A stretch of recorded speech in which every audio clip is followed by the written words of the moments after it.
જય સ્વામિનારાયણ. આજના દર્શન. જય ગણપતિ દાદા. જય કષ્ટભંજન દેવ. Good morning. જય સ્વામિનારાયણ, જય સિયારામ, જય શ્રી કૃષ્ણ, જય માતાજી. ઓમ નમઃ શિવાય. સત્યમે વિજયતા સિદ્ધેશ્વર મહાદેવની જય.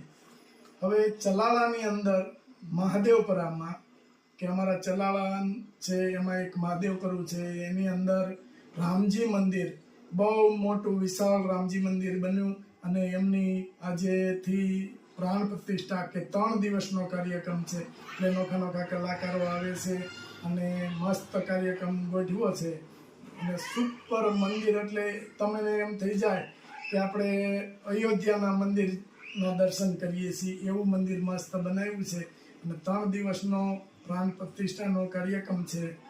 તો બધા આખું ગામ કેટલા બધા આનંદ અને ઉત્સવમાં છે કે રામચંદ્ર ભગવાન અમારે ચલાળામાં આવે છે. એના ઉત્સવની અંદર જમાવટવાળું છે.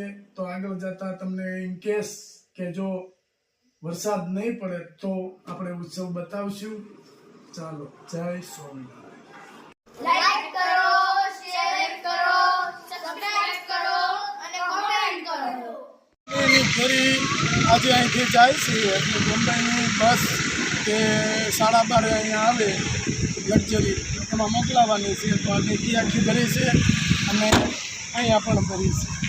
અને ક્યાં છે આ બોમ્બેના બધો બોમ્બેનો માલ છે. હા, એટલે આજે બોમ્બેના ઓર્ડર હતા એટલે આજે બોમ્બેના જાય છે બસમાં. બસમાં. એટલે કુરિયર સસ્તું પડે. એક હા. બોક્સ 100 રૂપિયા લે. 100 રૂપિયા લે છે અને આપણે કેટલા 17 બોક્સ મોકલાવાના છે હા. બધા થઈ. એટલે 17 બોક્સ બોમ્બે જાય છે. પાછા કાલના જે આવે અને સાંજે સુરત અને અમદાવાદ એ સાંજે મોકલાવાના છે બસમાં. અને કાલના જે ઓર્ડર આવે તે પાછું કાલે આપણે તાજી રેડવાની છે.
કાલે વાવાઝોડા જેવો વરસાદ હતો અને ઝાડવા પડી નાખ્યા છે ચલાળામાં જબરજસ્ત.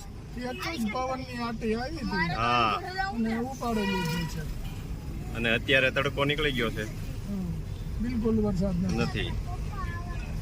સવારમાં હતો નંદો અને અત્યારે યુકેના કેરીના બોક્સ નાખવા જઈએ છીએ બસમાં અને પાછળ આવી ગઈ છે બચ્ચા પાર્ટી, પાણિયાભાઈ ત્રણ ભાણિયા છે અને પ્રયાગ. બચ્ચા પલટી કેરી કેમ હતી? એકદમ મસ્ત. એકદમ મજા આવી ગઈ ને? મજા આવી ગઈ ને બધાને? પાછું આવું છે ને? પ્રોગ્રામ બનાવ્યો છે, મરચાના ગોટા ને બટેટાની પૂરી. જો સુરત થી આવ્યો સ્પેશિયલ. ભજીયાના કારીગર. એ બાબુ જય સ્વામિનારાયણ. બાબુએ જમવાનું કર્યું ત્યારે બધા જો અહીંયા બાલ્કની તો બેહી ગઈ છે. હા, એક જ ડીશમાં હો, પણ બધા કેટલા છે? 1 2 3 ને 4.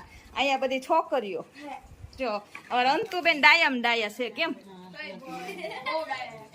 હા, એનું બેન ને તમારે વાળ બાંધવા ના પાડીશ કેમ? જો અહીંયા બધી છોકરીઓ ભાણક્યું છે. આ તું તાર મમ્મી વગરની રહી છે અહીંયા જો અહીંયા બાળકો બેસી ગયા બધા જમવા ભજીયા. એમાં વરસાદ આવ્યો એટલે વધારે મજા આવે કેમ? એ મરચા પટીના મરચા ખાવા મને મારી એકલા હું ખાઉં છું. થાળીમાં હજી એટલા બધા બનાવવાના બાકી છે, બધાને જમવાનું પણ બાકી છે. અહીંયા ચાલુ જ છે રસોડું. ઓસરીમાં લઈ લીધું જ બધું.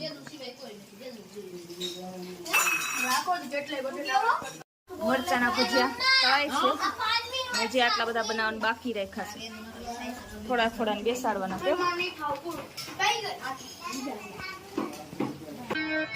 મોટા હોય એટલે આ ફાયદો. એટલે છોકરાઓ જેની સગાઈઓ બાકી હોય ને, અમે 14 15 વર્ષ નથી જોયા. તમે 7 8 વર્ષ મોટા હોય એટલે આ નહીં પાડતા, ગોઠવાઈ જજો.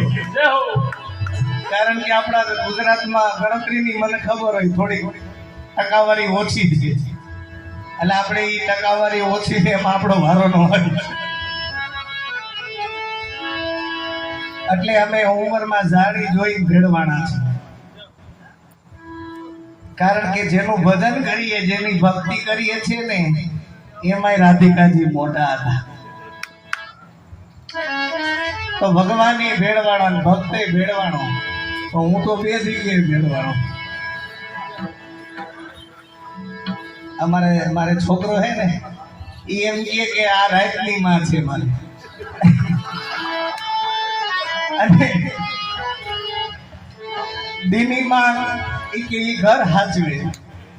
આ રાતની માં 14 15 વર્ષ મોટી, ઓરિજિનલ ઘેરે છે એ વર્ષથી મોટી છે. એટલે મારે તો વડીલ ને વડીલ જ. હું કોઈથી મોટો થાય જ નહીં. પ્રભુ હાજર રાખે બધું દર્શન કરતા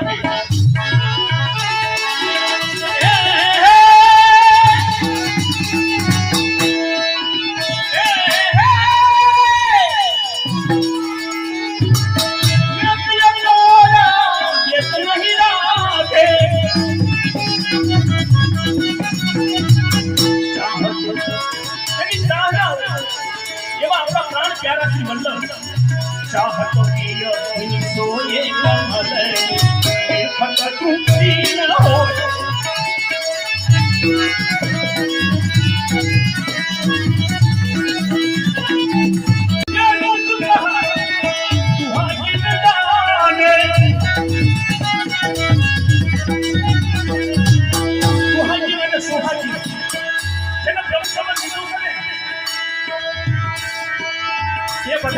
सोहारी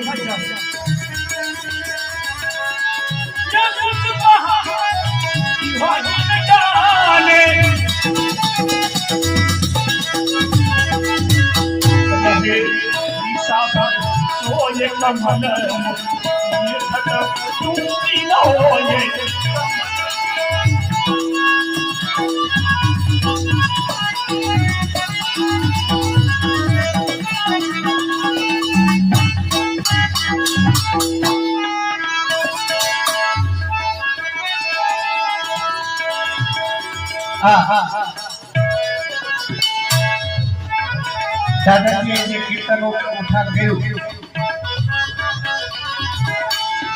પરમાનંદદાસજીનું કીર્તન છે અને શબ્દ છે એના વ્રજ ભાષામાં લખેલા. નિરખત તૃપ્તિ ન હોય, કમલ મુખ નિરખત તૃપ્તિ ન હોય, તો કે કમલના ફૂલ જેવું મુખારવિંદ સુંદર કોનું છે? આ સહજ પ્રશ્ન થાય કેની વાત કરે છે?